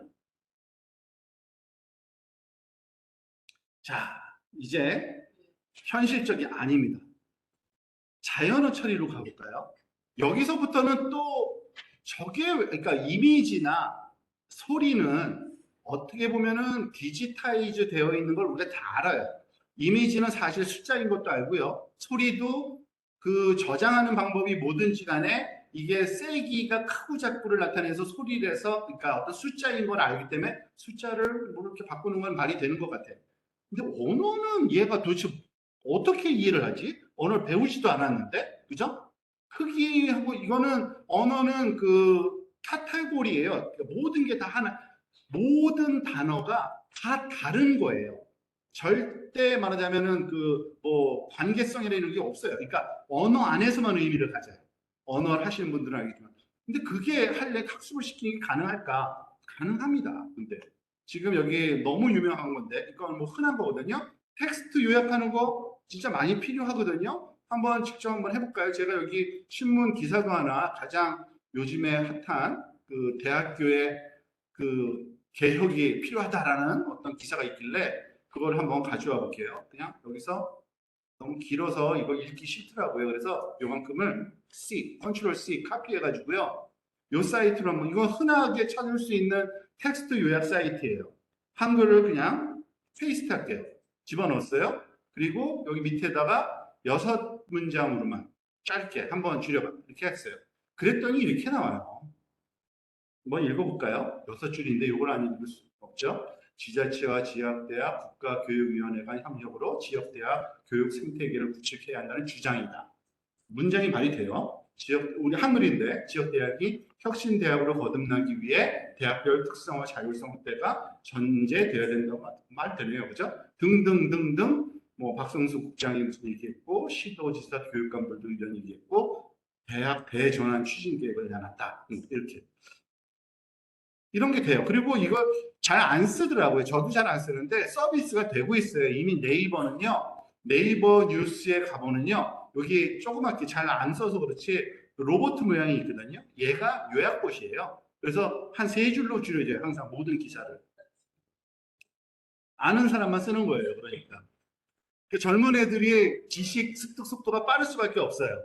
걔네들은. 그걸 우리는 귀찮아서 안 읽지만 아는 애들은 딱 3줄만 읽고 다 아는 거예요. 여기서 놀라시면 안 되죠. 이거 다 옛날 건데. 자연어 처리. 이거는 이미 다 쓰신다고 저는 생각을 해요. 안 쓰는 분 없을 것 같아요. 특히 그 논문 쓰시거나 해외 저널에 내실 분들은 다 머신 트랜슬레이션 하죠. 그런데 생각보다 어마어마한 퀄리티예요. 이제는. 지금 구글 트랜슬레이션은요. 제가 한번 이거를 한번 해볼게요.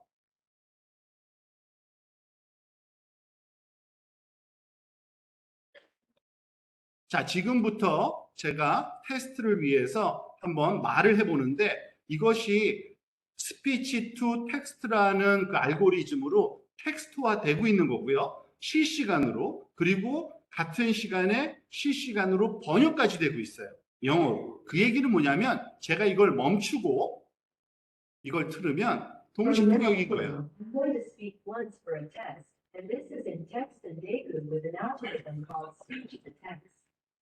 It's being translated in real time and at the same time in real time. 전혀 어색하지 않게 해요. 그러니까 동시 통역이 가능해요. 지금 이제 정말입니다. 동시 통역 가능해요. 잘 모르겠지만 물론 여러분들 아마 TV나 이런 광고에서 뭐 그 지하철을 어디로 가야 돼요? 물어보면은 뭐 일본 말로 뭐 난데스까 뭐 이렇게 얘기하잖아요. 그 정도가 아니에요. 그냥 평상시 하는 걸 다 그냥 그 텍스트 투 이게 그 ST 그러니까 스피치 투 텍 두 가지 기술을 섞은 거예요. 그러니까 스피치를 그대로 받아 적는 기술이 완성되어 있고요. 그 텍스트를 말하자면 스피치로 그러니까 음성 이거는 조합이라고 그러는데 음성 합성을 해서 만들어주고 있고요. 근데 그 사이에 트랜슬레이터를 끼면 되니까 이게 다 되는 거예요. 그거를 뭐 다 돼요. 그리고 심지어는 여기서 이거는 시간 관계상 뺄게요. 이미지에 있는 텍스트 인식 다 됐잖아요. 아까 그 우면관인가 뭐 중국말, 그 한글, 영어 어느 나라 말이든. 그래서 요즘에 해외 하시는 분들 메뉴판 볼 때 다 이제 핸드폰 탁 꺼내시면 되잖아요. 그거는 근데 너무 퀄리티가 좋아요. 다 돼요. 그래서 그걸 권장하기 위해서 저는 생활 속의 인공지능 그 수업에서 그 시험 문제를 중국어로 내요. 진짜예요. 그리고 저도 몰라요. 맞는지 틀리는지.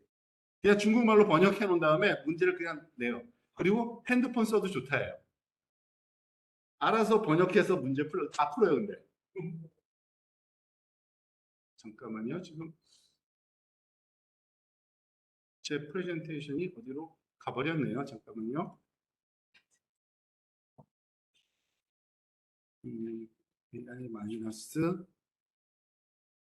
아, 그리고 요 사이트에 있어요. 지금 요게. 그래서 제가 계속 놔둘 건데, bit.ly AI, 거기 첫 페이지에 써 있는데, 요 사이트 가시면 요 자료 다시 보실 수 있으니까 언제든지 보시면 되고요. 자, 아직은 놀라시기는 이른데요. 왜냐하면은 진짜 놀랄 만한 일은 이제부터입니다.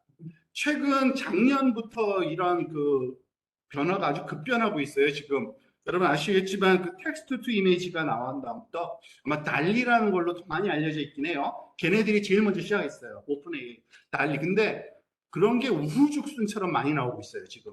그러니까 말만 하면 그 말에 해당되는 이미지를 만들어주는 거. 그 중에 하나가 여기 유명한 것 중에 하나가 미드전이라는 게 구글에서 만든 건데 얘는 주로 일러스트레이션을 만들어요. 그러니까 왠지 너무 멋진 그런 지금 여기 대표적인 그림이 이거예요. 지금 링크를 한번 따라가 볼까요?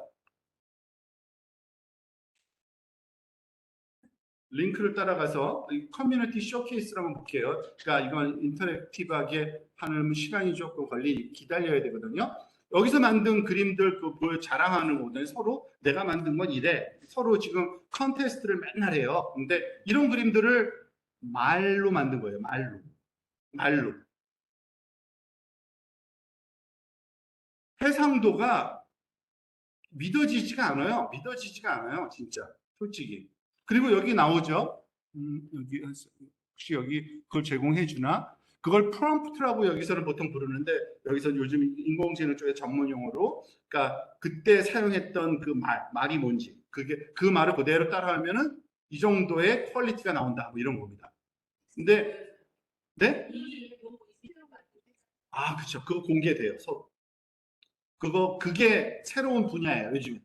어떤 말을 해야 가장 내가 원하는 스타일이 만들어지는지 그거는 딱 어떤 매뉴얼이 있는 게 아니라 그거는 굉장히 트라이얼 앤 에러 식으로 많이 하고 있어요. 그러니까 아마 제가 생각하기에 이거 지금 이제 거의 사진 같죠. 사진 같은 것도 있고요. 그거는 포토 리얼리스틱이라는 단어를 넣어야지만 이렇게 돼요. 그러면 이렇게 만들어줘요. 또는 뭐 아티스틱하게 만들려고 그러면 아티스틱하게, 또는 뭐 사진 같은 뭐 등등등이에요. 네. 아, 이거는 벌써 장르화 됐어요. 이쪽으로 많이들 하고 있고 굉장히 많은 사람들이 커뮤니티에서 활동 중이에요. 저도 한번 여기 만들었는데 아마 요 이미지가 아마 그 서울 뒷거리 밤을 한번 해봐 했더니 이렇게 나오더라고요. 근데 약간 일본풍이라서 정확하게 얘네들이 한국 자료는 많지 않은 게 아닌가라는 생각을 해봤어요. 또 하나, 그 다음에 가장 또 유명한 게 이 달리거든요. 달리. 그러니까 그 텍스트 투 이미지를 처음 말하자면 그 촉발시킨 게 달리라는 건데 달리 2가 나왔는데 지금 요거는 뭐냐면요. 제가 요걸 넣어본 거예요. 요걸. 그러니까 저랑 비슷한 사람은 어떻게 생길 걸까라고 생각해서 Portrait of a Young AI Korean, 영이란 말을 뺐어야 되는구나. Middle Age Male Professor, Brown Medium Hair, Skin, 뭐 Clean, 뭐 스킨 등등등등 이런 식으로 제가 어디서 이것도 따온 건데 요것만 바꾼 거예요. 한국 사람인데 AI 프로페서 이미지는 어떨까? 이런 사진을 줘요. 앞으로 제 푸사 바꾸려고 해요. 이거 진짜 이렇게 만들어줘요. 이거 너무 간단한데 한번 해봅시다. 영어로만 해야 돼? 우리말로 안 돼? 아직은 그 해볼까요? 해보죠. 근데 둘 다 되는데 지금 여기 이런 상속 모델의 그 한계가 뭐냐면요. 영어로 특화되어 있어요. 근데 한글로 다 동작해요. 근데 어떤 식으로 동작하는지 봤더니 번역해서 영어로 해요. 걔네들이. 그래서 이 로그인을 하면 이것도 그냥 구글로 들어가면 되고요. 달리. 그러니까 아직은 그 하루에 몇 개 정도는 무료예요. 하루에 몇 개 정도.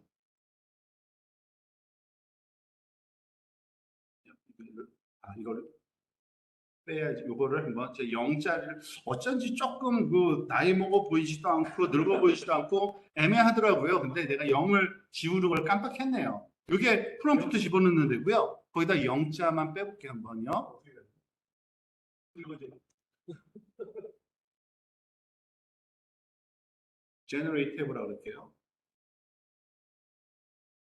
그러면 그걸 다운받아서 쓰고 이전에 제가 만들었던 것들 다 나오고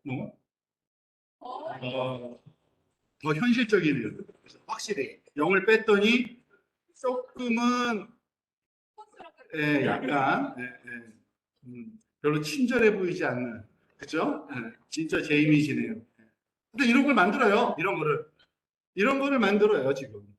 그러니까 아마 잘 몰라도 저는 솔직히 이제 그 회화 또는 예술 쪽 사람들이 그 교수님들도 이걸 어떤 식으로 이제 수업에 적용할지 한번 고민해야 될 시기가 왔어요. 더 이상 미루면 안 되고요. 반드시 고민해야 됩니다. 지금 도입해야 되고요. 그리고 여러분들은 어떻게 생각할지 모르지만 더 쇼킹한 건 이겁니다. 아까 그 이상혁 교수님께서도 그 시작 전에 모셔서 요즘 챗 GPT 얘기를 많이 하더라. 챗 GPT 저도 그래서 써봤어요. 여러분들 제가 이 프레젠테이션 준비하면서 성형회귀에 대해서 아까 처음 알고리즘 설명했던 거 기억나세요? 왼쪽에 이 그림? 이거 제가 만든 거 아니에요. 어떻게 만든 거냐면 얘한테 요 질문을 그러니까 챗 GPT한테 이걸 넣었어요. plot a linear regression in Python using matplotlib. 이게 뭐냐면 파이썬으로 리니어 리그레션 그림 하나 그려줘. 제가 한 거예요. 그랬더니 얘가 뭘 답변 줬냐면요. 오른쪽에 요 답변을 줬어요. 코드를 짜줬어요. 그래서 그 코드를 실행시켰어요. 그 그림을 캡처해서 넣은 거예요. 지금 어느 상황인지 이해가 되세요? 미친 거예요. 진짜. 그러니까 지금 챗GPT 난리치는 거예요. 한번 해볼까요? 코딩 되는지? 지금 리니어 리그레션이 뭔지도 모르는 사람이 거의 다예요. 여기가 솔직히 저만 알지 다 모르실걸요? 이거 대학원에 주로 배워요. 그걸 코딩으로 짜줘요. 그러니 볼게요. 제가 그래서 이거를 일부러 요거 아예 이게 프롬프트예요. 그러니까 챗 GPT에 지금 들어갔어요. 제가 그래서 챗GPT한테 코드 짜달라고 요거 한 줄짜리 질문을 했어요. 안 될 때도 있더라고요. 요즘에는 너무 바빠. 너무 많은 사람들이 해서 어떨 때는 좀 머뭇머뭇거려요. 지금 하고 있죠? 코드 짜고 있어요. 코드 짜고 있는 거예요. 여기서 혹시 그 파이썬 강의하고 계신 분 계세요? 우리 솔직히 말씀드려서 여러분들이 내는 문제 다 풀어요. 미국 변호사 시험 통과했대요. 챗GPT가 시험. 근데 뭐 그거는 뭐 질의응답이가 괜찮겠지? 코딩까지 코딩 돼요. 지금 제가 요거를 짰잖아요. 지금요. 그거를 이렇게 카피해서 뭐 여러분들은 잘 모르시겠지만 인터넷에서 공짜로 그 코드를, 그러니까 뭐죠? 인공지능 그 코드를 실험할 수 있는 사이트들이 있어요. 그게 그 뭐 구글에서 만든 그 콜앱이라는 건데 여기 들어가면 파이썬 코딩 실험하고 그러는 거예요. 공짜예요. 누구든지 다 써요.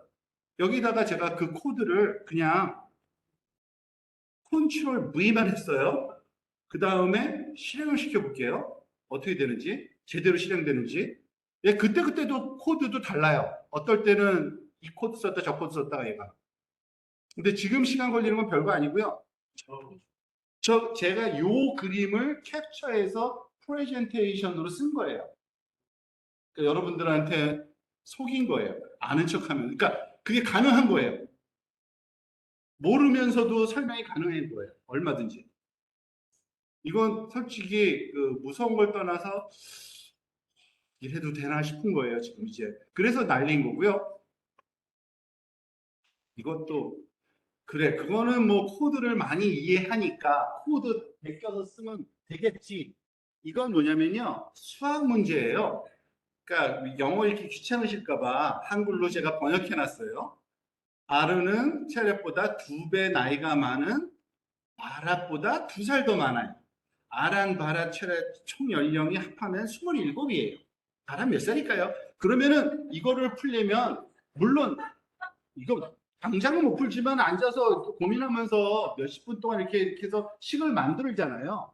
얘가 풀어내는 방법 보세요. Let's call Charet age X. 바랏을 2X years old. 얘보다 2배 많다니까. L은 EX 플러스 2 year old니까 the total their age is 27. So X 플러스 2X 플러스 2X 플러스 E equal 27. 이거를 expanding and solving for X. 이거는 과외 선생님이 하는 거예요, 지금. 그죠? 아이들 과외 선생님 이제 큰일 났어요. 아무것도 못 가르쳐요. 이걸로 읽어주는 게 더 빠르죠. 그리고 정확하게 그러면은 에로는 12살입니다. 풀이 과정까지, 이거 풀이 과정이 나와요. 이렇게. 솔직히 그러니까 챗 GPT 가지고 사람들이 재밌다가 아니라 솔직히 이제는 겁이 나야 될 때가 된 거예요. 솔직히 약간. 뭐냐면은 아직 준비가 안 된 거예요. 저희들은. 이거를 어떻게 할지는. 그래서 요약을 한번 해볼게요. 오늘의 그 강연 제목이 이거거든요. Importance of AI Education in University예요. Rapid advancement in AI technology, high demand for AI professionals, problem-solving potential, contributing to society, preparing for the future. In conclusion, university AI education is necessary to prepare students for the rapidly changing technological landscape and equip them with the knowledge and skills necessary to tackle complex problems and make positive contribution to society. 라고 제가 썼겠어요? 이게 오늘 강연을 준비하면서 그러면은 AI는 어떤 식으로 그 결론을 맺을까? 챗 GPT한테 요 프롬프트를 제가 썼어요. Please logically describe the need for AI education in college. 근데 솔직히 자세히 한번 나중에 시간 내서 또 읽어보세요. 여유를 가지고. 제가 생각한 것보다 그 요소를 논리적으로 너무 잘 했어요. 근데 할 때마다 또 달라요. 그러니까 그 얘기는 뭐 5가지로 해도 되고 4가지로 해도 다 다른 거예요. 근데 지금 이렇게 쭉 쓰죠? 그래서 이렇게 쭉 쓰는데 이걸 가만히 보고 있다 보니까 너무 긴 거예요. 읽긴. 그래서 summarize it as a slide for your presentation. 프레젠테이션을 용도로 조금만 줄여줘 하고서 해서 그 내용을 적어서 보여드리고 읽은 거예요, 그냥. 근데 제가 생각하는 결론보다 더 나아요. 솔직히 저는 솔직한 얘기로 말씀드릴게요. 저는 그 경각심을 조금 불러 일으켜야겠다 정도만 생각을 했거든요. 근데 얘는 그게 아니라 이게 진짜 사회에 기여하는 거고 왜 학생들한테 이걸 가르쳐야 되는지 직업 훈련 겸 무슨 사회 기여. 그러니까 어떻게 보면은 이거의 용도는 너무너무 많아요. 그러니까 뭐 보고서 프로포절 낼 땐 뭐 문장 만들지 마세요. 여기서 한 다음에 말하자면 교육 개혁에 대해서 혁신 사업단한테 이거 가르쳐 줘야 돼요. 왜냐하면은 워딩이 우리가 생각하는 것보다 훨씬 더 세련되고 그 놓치는 게 없어요. 놓치는 게. 물론 우리가 그거를 리파인 할 필요는 있죠. 또는 하면 더 좋아지죠. 근데 그걸 몇 달 동안 고생하느니 프레임을 탁 짜놓고서 모여서 정리해 나가면 하루아침에 뚝딱 보고서 만들어지거든요. 그러니까 지금 여기 계신 분 몇 분은 그런 일을 하고 계시니까 아마 실감을 하실 거고 저거 나 써야겠다라고 생각을 한번 해보고 그러려면 이제 유료 버전으로 이제 해야겠죠. 네? 그리고 솔직히 챗 GPT 이거 금방 유료화 될 것 같아요. 지금 이제 맛보기는 이제 끝난 것 같고요. 근데 제가 장담하건대 이것보다 더한 게 한 달 안에 구글에서 나올 거라고 저는 장담해요. 왜냐하면 얘네들은 계속 싸우고 있거든요. 서로. 우리가. 그리고 사실 이거 전에 여러분 기억나시는지 모르겠는데 한 1년 전인가요? 그 구글 연구원 한 명이 자기네 그 내부에만 알려져 있는 알고리즘이 있는데 걔가 의식이 있어. 그러면서 말하자면 내가 그 내부 고발자 역할을 해야 돼. 그래서 막 나와서 신문지사에 떠들고 잘리고 뭐 난리친 거 있거든요.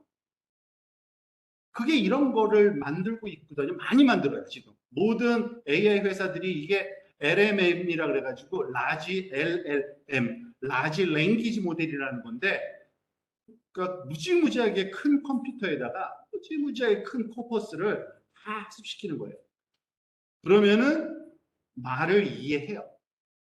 그러니까 아마 언어 하시는 분들이 또 고민을 많이 하셔야 될 거예요. 말을 이해한다는 게 뭘까라고 근본적인 문제를 한번 고민하셔야 돼요. 왜냐하면 전혀 틀리지 않은 말이 되는 말을 해요. 그러니까 말을 이해한 거예요. 우리가 생각하는 수준은. 그럼 그 말을 이해한다는 게 뭘까라는 고민이니까 대부분의 이제 클래스들이 일단은 저는 그렇게 생각해요. 이거는 굉장히 오픈 디스커션으로 지금 있긴 있는 건데 뭐냐면 제일 먼저 생각해야 되는 거는 현재 이 기술을 어떻게 우리 클래스로 빨리 도입해야 돼요. 각 클래스마다 이런 게 있으니까 이런 식으로 한번 써보자, 이런 식으로 써보자. 그러면서 이 클래스의 컨텐츠가 다시 리스트럭처링이 돼야 돼요. 현실에 맞게. 왜냐하면은 여러분들 같이 그러자면 우리가 말하자면 직업이 가리키는 사람들 같은 경우에는 이해가 잘 안 되면 사용을 잘 안 하는 경향이 있어요. AI도 잘 모르기 때문에 자꾸 알아보려는 거지 그걸 사용하는 거는 그 다음이거든요. 근데 젊은 세대들은 전혀 안 그래요. 이해하고 뭐 상관 안 해요. 쓸 수 있으면 써요. 그리고 그걸 활용할 거예요. 그런 세대들이 쫙 키워져 나오고 있는데 그런 사람들한테 뭘 가르쳐야 될지를 진짜 고민해야 돼요. 그러려면은 지금 그 강의가 다 내용이 조금 바뀌어야 돼요. 그러니까 단순하고 루틴한 기술적인 거는 이제 도움밖에 놔두고 본질적인 게 뭐였는지를 고민해야 돼요. 왜 수학을 배우게 했었는지, 왜 영어를 배우게 했었는지, 왜 그러니까 작문을 배우게 했었는지 근본적인 고민을 하고 거기에 맞는 교육으로 바뀌어야 돼요. 안 그러면은 의미는 없는 것만 하는 거예요. 훨씬 더 잘할 수 있는 거를 자꾸 강요하는 거죠. 그러니까 컴퓨터를 쓰고 계산기를 쓸 수 있는데 자꾸 쉽고 말하자면 암산 기법을 가르쳐 준다든지 뭐 이렇게 되는 거죠. 쓸모없는 기술. 이게 지금 현재의 상황입니다. 혹시 뭐 질문이 있거나 아니면 코멘트 있으시면은 같이 나눴으면 좋겠습니다.